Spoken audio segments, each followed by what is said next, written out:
Okay, stop scrolling. Just for a second. I want you to imagine something. Picture an ancient human from 50,000 years ago. Same brain, same nervous system, same exact biological hardware currently running inside your body. Now, imagine taking this apex survival machine, pulling him out of the Ice Age, and sitting him down in a modern optometrist's office. He's sitting in that big leather chair. The doctor turns off the lights and projects the glowing eye chart onto the wall. The doctor points to the big E at the top. The ancient human doesn't know what an E is, but he grunts affirmatively. He can see it. But then the doctor points to the bottom row. The tiny letters. Here is the ultimate question. What happens if this prehistoric survivalist, optimized by millions of years of brutal natural selection, is nearsighted? Today, being nearsighted, having myopia, is a minor, slightly annoying inconvenience. You squint at a menu, you pay for a pair of glasses or get a laser shot into your corneas, and you go about your day. But 50,000 years ago?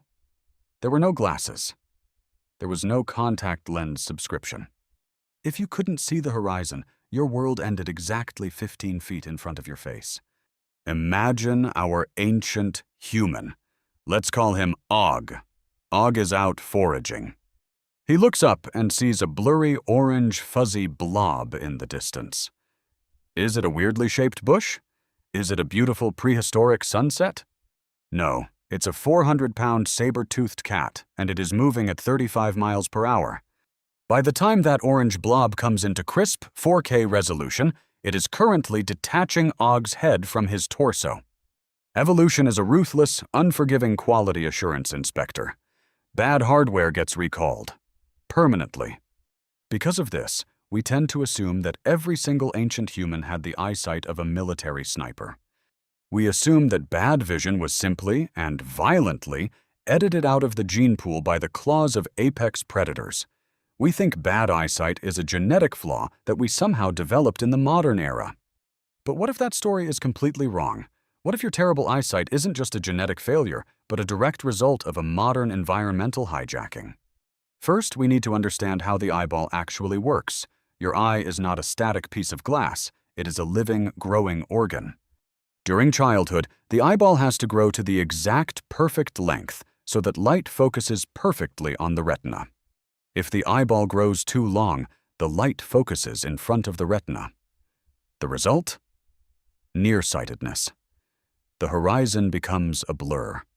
But how does the eyeball know when to stop growing?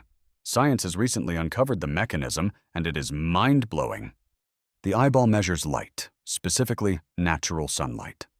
When a child is exposed to bright outdoor sunlight, we're talking 10,000 to 100,000 lux of brightness, the retina releases a chemical called dopamine. That dopamine acts as a biological brake pedal. It physically tells the eyeball, "Stop growing. We are the perfect shape." Ancient human children spent 100% of their developmental years outside. They bathed their retinas in massive, unfiltered doses of sunlight every single day. The dopamine flowed. The biological brakes were applied. Their eyeballs grew into perfectly round, eagle-eyed spheres. Now, look at the modern world. We take that exact same ancient human biology, and from the age of 4, we place it inside a classroom. We put it inside a bedroom. We place a glowing screen 6 inches from its face. Indoor lighting is incredibly dim, usually around 300 to 500 lux. It is biologically pitch black compared to the sun. Because of this, the retina doesn't release enough dopamine. The brake pedal is never pressed. The eyeball just keeps growing, elongating, stretching itself out of focus until the child needs a prescription lens just to see the whiteboard. The modern world literally stretches our eyeballs. But hold on. Let's push the thought experiment further. What if an ancient human just had genuinely terrible genetics? What if Og was born with a severe genetic predisposition to myopia, regardless of the sunlight? Did he just die? This is where the story of our species gets genuinely heartwarming and deeply insulting. Ancient humans did not survive by being perfect individual machines. They survived through the tribe. If Og couldn't see the mammoth at 100 yards, he was completely useless on the hunting party. He was a liability. So, the tribe didn't let him hunt, they demoted him.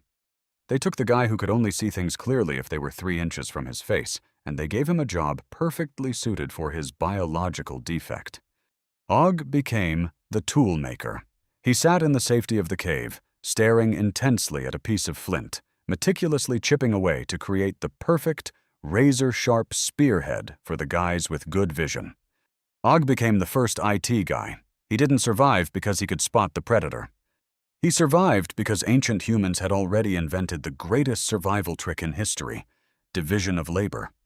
So, the next time you wake up, knock over your water glass, and have to aggressively pat down your nightstand just to find your glasses, do not feel biologically inferior. You aren't a broken machine.